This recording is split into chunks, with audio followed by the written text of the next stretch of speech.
E aí, tudo bem? Que bom que você vai continuar a leitura desse livro fantástico, O Guia do Imperador, Meditações do Imperador Marco Aurélio. A gente ainda está na introdução e eu tenho certeza que se você acompanhou até aqui, já tirou muita coisa importante para a sua vida só na introdução, nem entramos no livro ainda.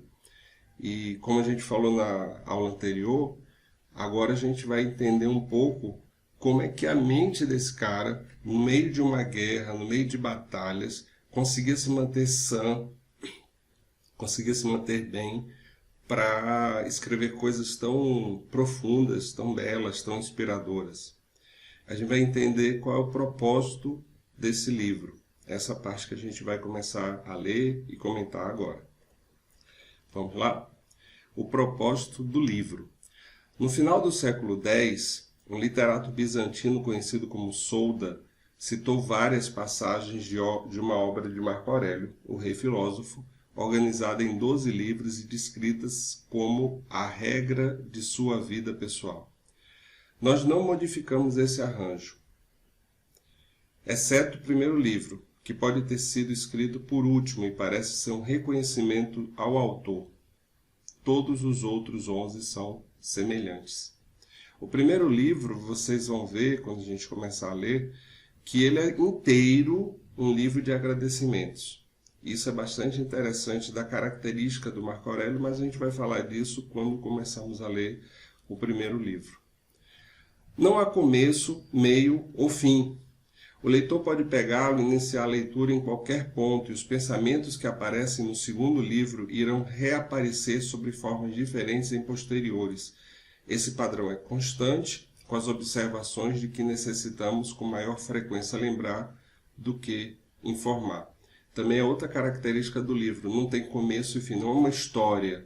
São memórias, são momentos, são reflexões. Então, se você pega o livro e abre em qualquer página e lê, ele já te dá alguma informação, alguma coisa, porque não está necessariamente conectado a outras informações.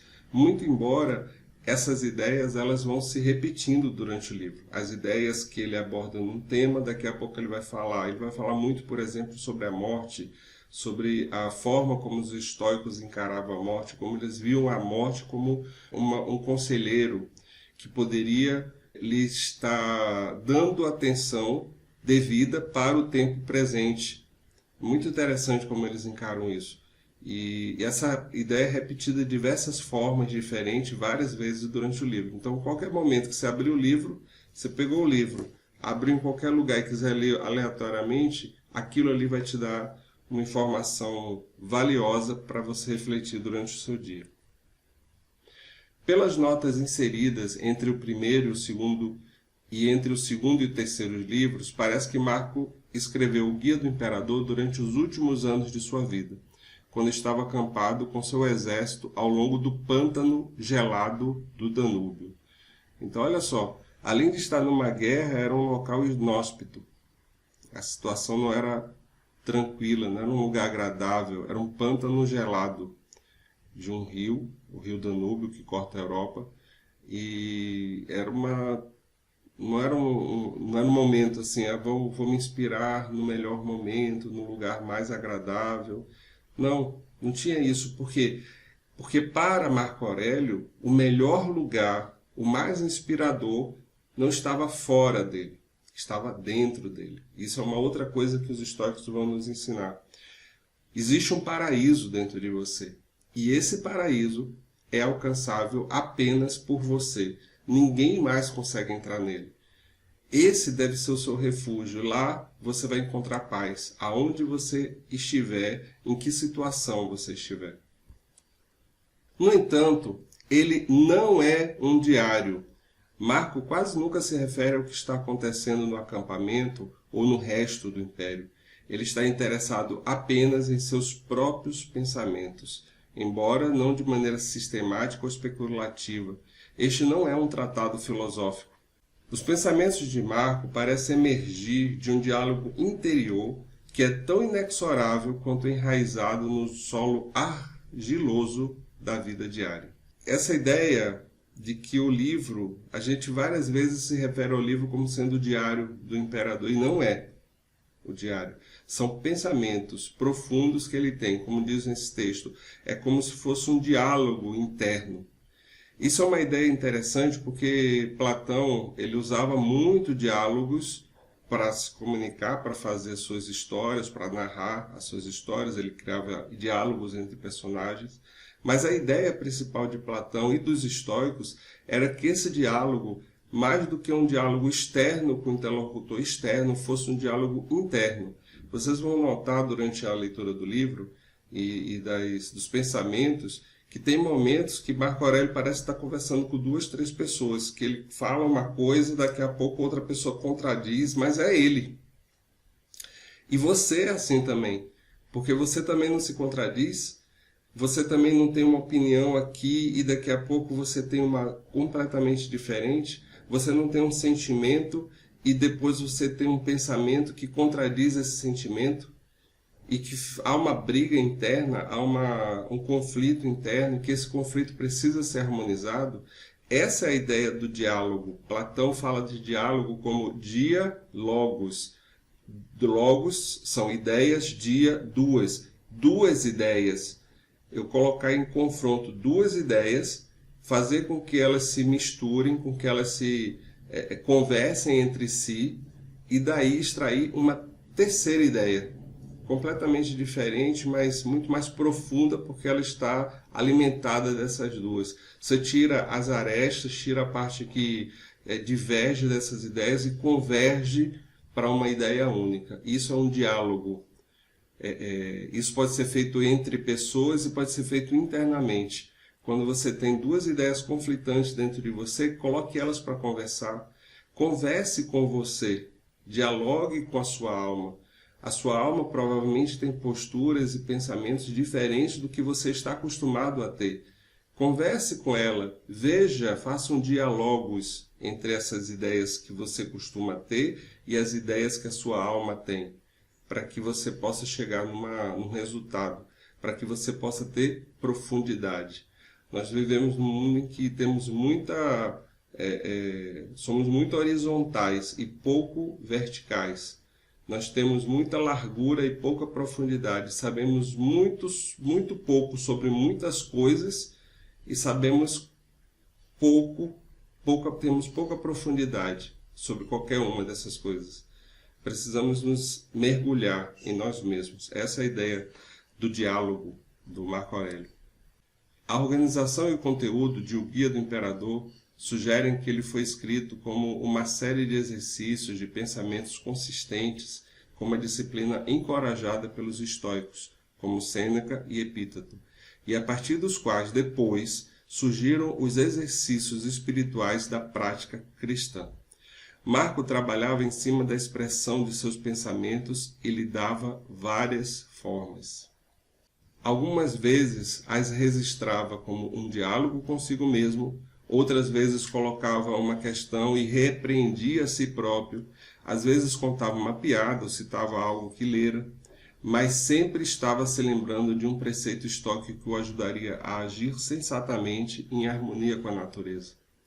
Criando ou copiando, ele é como um carpinteiro trabalhando uma fina peça de mobília. Cada peça necessita não apenas servir a um propósito, mas fazer isso de maneira confiante, bela e memorável. Esta é a razão da maneira surpreendente e aforista com que Marco se dirige a si mesmo. Eu acho essa ideia muito bonita. Os estoicos, eles influenciaram muitos pensamentos, os pensamentos cristãos, as práticas de exercício cristão. E por quê? Porque eles eram uma escola que buscavam ter um alto valor de vida moral. Moral, para a gente entender o que é isso, significa ética e moral. Sempre a gente fala essas duas palavras juntas e parece que elas são a mesma coisa, não são exatamente a mesma coisa. Ética significa eu entender uma lei e aceitar que essa lei vale para todo mundo, inclusive para mim. Se eu não conseguir entender uma lei, eu não vou ter como praticar essa lei. Por isso que ética e moral estão junto, porque moral é a minha capacidade de praticar essa lei, de viver de fato de acordo com essa lei. Por exemplo, muita gente sabe que não deveria dirigir e falar ao celular. É uma lei convencional, uma lei prosaica, uma lei de trânsito. Então a pessoa sabe, ela tem um conhecimento teórico de que não deveria fazer isso. No entanto, ela não é capaz de dirigir e não falar no celular. Ela não consegue ter esse controle para isso. Ou seja, ela entende a lei, mas não é capaz de segui-la.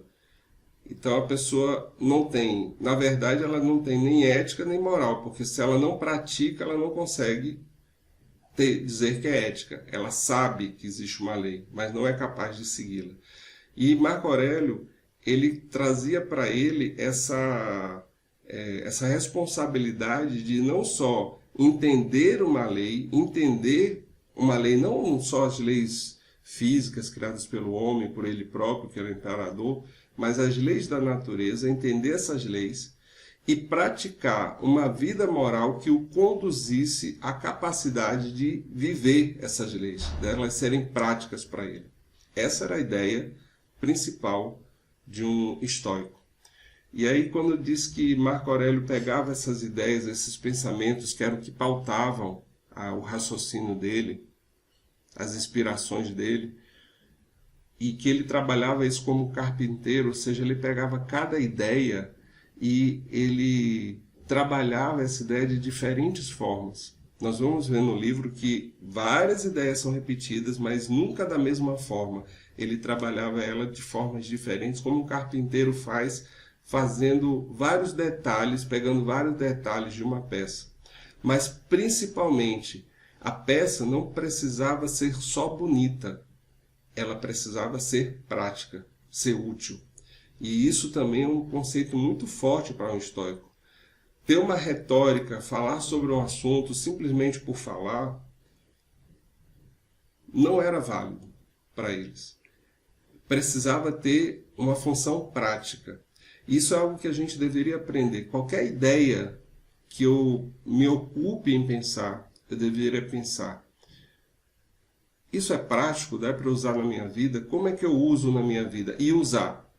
E testar. Para que, ao testar, você veja, opa, é válido ou não é válido. Porque aí você sabe. Enquanto você não testar, você não sabe, você conhece. É muito diferente conhecer de saber. Quando alguém me diz o endereço, se você me dissesse o endereço da sua casa, eu moro na rua tal, número tal, CEP tal, eu ia conhecer o endereço da sua casa, mas eu não sei chegar na sua casa. Eu só vou saber chegar na sua casa quando eu for. O saber exige uma ação. E por isso a gente precisa de uma vida dessa vida moral, não moral de moralista, mas moral de capacidade de saber gerir as minhas energias, saber gerir condicionar a minha vida, de tal maneira que eu consiga, assim como eu me condiciono, se eu quiser correr uma maratona, eu tenho que me condicionar para correr uma maratona fisicamente falando.